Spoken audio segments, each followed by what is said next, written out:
Dang. We already started. You see that, Mason? It started. It be sometime. Alrighty. We are about to hop into our third and our final reading for the day with my brand new deck. I'm so excited. I don't think it really has a name, so I'm not gonna worry about that. But yeah, the main messages. This is a one card pull thingy, but the main message that came out is the Three of Wands, and this is about expectancy. This is about our ships coming in. The efforts that we have put out into the universe are returning to us. Okay, so we've been watching The Last Kingdom lately, and I feel like this is like a watcher being sent on your behalf, or this could even be your energy being dispatched to go and watch at the riverbanks because your ships are coming in. Like whatever prophecy I feel that was declared to you or spoken to you, or whatever word either you gave to someone or that somebody gave to you, or that spirit gifted to you about a scenario, that energy is what I feel is what is being recognized and what you're coming into. Okay, so Aries, Leo, Sagittarius energy. That's that with that. Now I'm going to give the overall energy, which is what I found at the bottom of the deck once I had initially gotten this card. The first card is the High Priestess. This is that whole energy of whatever prophecy was gifted to you. You could have had dreams about this situation. You could have just had downloads initially and been channeling and sharing what you got from the Spirit of the Most High God in regard to this scenario. This is the energy that is coming up for some of you guys. Cancer is connected to the High Priestess energy, also Scorpio and Pisces. The next card at the bottom of the deck is the Queen of Wands, heavy on the Leo energy. So Leo, pay attention because this is something connected to you. And you don't have to necessarily be the sun sign of Leo. This could be just wherever Leo placements are in your chart. Then pay attention to that. It's connected to this energy that we're talking about. The Queen of Wands is about confidence. It's having powerful strength and intuition where your beastly or lower nature or your ego nature, whatever you want to call it, is in alignment and attuned to your highest self. And it operates with precision and like this. This is the Midas touch, though. We talked about the Midas touch last night. This is like when you put your mind to some shit, it's gonna work. It's going to work. And the reason that it's going to work is because you've got that intuitive energy that is motivating your actions. Okay. So as long as you trust in your spirit, as long as you are a person who rocks with the truth for real, you ain't in your shadow and shit, then just understand that what you speak is true. So if you dreamt it or you said it was going to happen, you can rest assured that it has. All right, the last and final thing that this is connected to is an emperor energy. The emperor is husband. Emperor is bae. Emperor could also be wife energy, depending on, how you might read. We know in the spirit, both genders are present. In the physical, you are one or the other, most notably as the standard. Okay, so I like to usually read what's on the card. Well, there's a man here.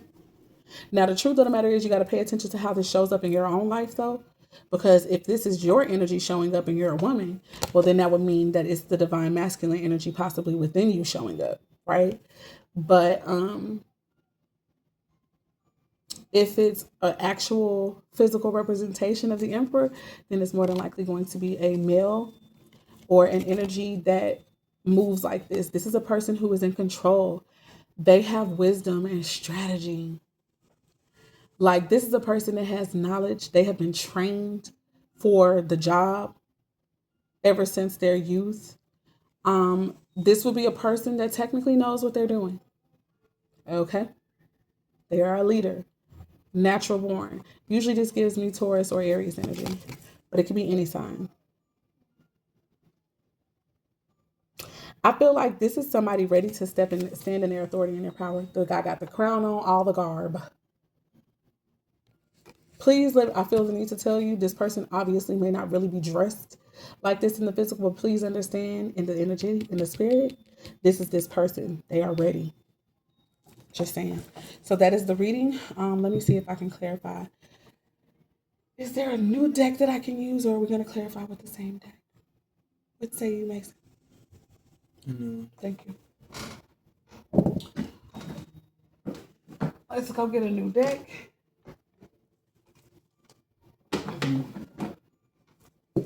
Thank you, Spirit, for this reading. Guys, if this resonates, go ahead and hit the like button. Let me know.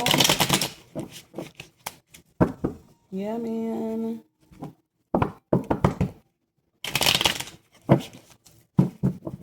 Spirit, what is this Three of Wands showing us? What is this about? And then I want to know what the Emperor is about. Show us more details. Give it to me straight, no chaser, and very quickly, so that I won't be before the people too long. All right, show me the Three of Wands first.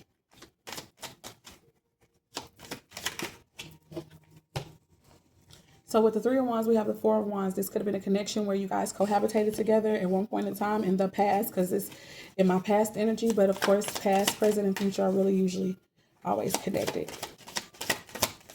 Spirit, show us more, please, about this. Okay, so for some of you guys, this is about potentially a home that you've been waiting on, waiting to receive the means to get it, or someone could, thank you, baby. Some of you guys could literally be receiving word about a house or something like that. Okay, I see the Seven of Swords here, but it's in the reverse. The Seven of Swords in the reverse. So normally this would be an energy of being hush-hush about something. Somebody working diligently to work out a plan. With it being in reverse, it is very possible that now things are going to be coming out about this house, or coming out about this wedding or this marriage, or this celebration, because this is also, the Four of Wands is also connected to that. 1111 is also associated with this card, sometimes with the Four of Wands, but the way that it's set up, it looks like 11 with two wands on each side. So people associate that with it. I have as well. In the past, it feels like there was something to celebrate. It's also possible that the Seven of Swords, I've been just saying wands. The Seven of Swords energy may not have been known that somebody was being strategic for whatever that reason was, okay? But it is now. King of Swords. Whoever this King of Swords is, they are in an energy, and again, this could be some of us who are watching this reading. 757 is important. You've been seeing that a lot. So this is about having self-mastery, okay? This is about integrating the wisdom of the Most High God with intellect and knowledge, wisdom, and using them. Speaking the truth. I feel like this is about me too. This is about me. But Aquarius is connected to the King of Swords, and also Gemini and Libra. We have here the Seven of Cups, which is a card about dreams or sometimes illusions. Options are here, so there's a need for some people to make a choice, a decision about something. Okay, a decision about what way you're gonna motherfucking go. Ooh.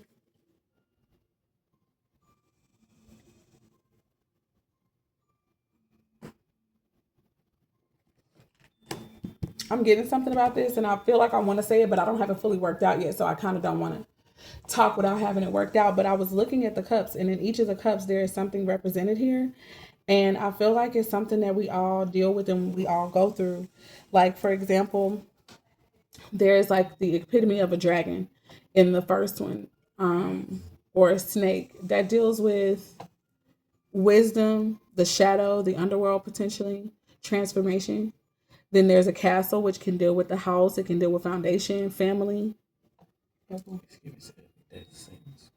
It could be. He's talking about the seven deadly sins as well. It's also giving, we got the snake in here, which is also a form of a dragon, which could be about being cunning and wise, or it could be about being like snappy and sneaky and, evil. You got the wreath in here, which is evergreen, it's ever going. But this could also be about twisting things, connecting dots. And we have the mask, which is about being a hypocrite or an actor.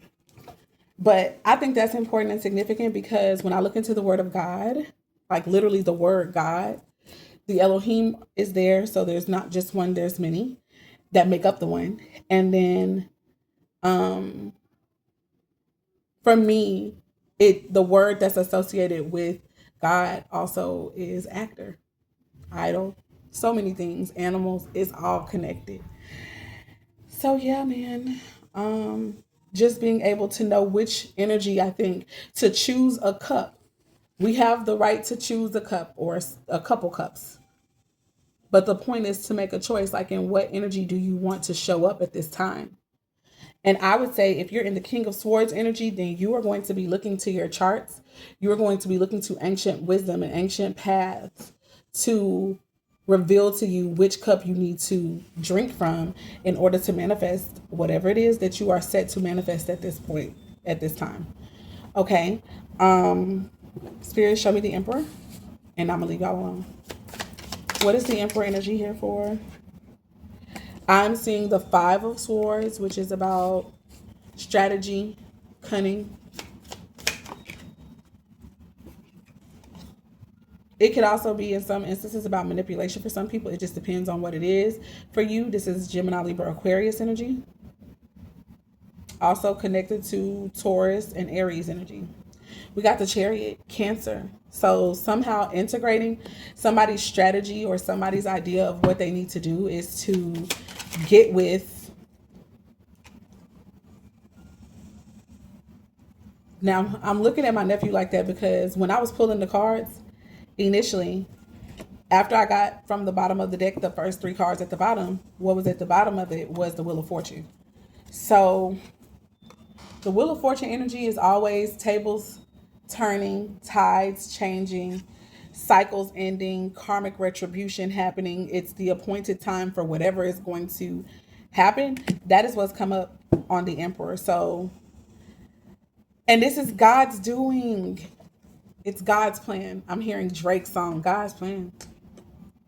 God's plan. Anyway, moving on. And it's God's hand that's on this, that moves the wheel of time. Okay? The Wheel of Time also as a show could be very significant and important. It's a king and a queen on the top of this wheel. So listen, some things are happening. I feel for unions here. These people are holding they're holding hands, clasped together, and the king has got a cup. And somebody falling off that wheel. You see that? Somebody then took a leap off the wheel. Whatever that can mean. And this one, this is more of, it's looking more like a Egyptian themed Wheel of Fortune. So there is Egyptian ties with this connection here, you guys. I feel like whenever I think about Egypt, that's the beginning, baby. When I think about Egypt, that is for a long, long time. Whoever this Emperor energy is, like you and this Emperor have been dealing with each other for a mighty long time. Eons, millennia.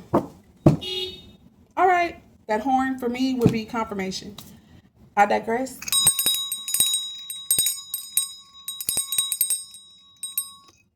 Let me know exactly how this resonated for you guys. Peace, love, light, and darkness, which all work together to bring balance and harmony first within ourselves and then within our world.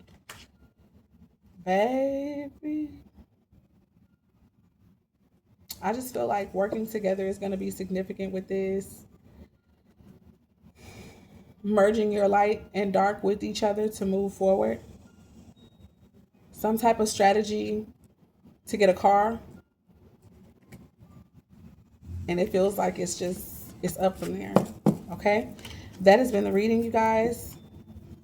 Connect with me both here and at theprettycoach.online. Create you a membership so that you can get discounts on readings, things like that.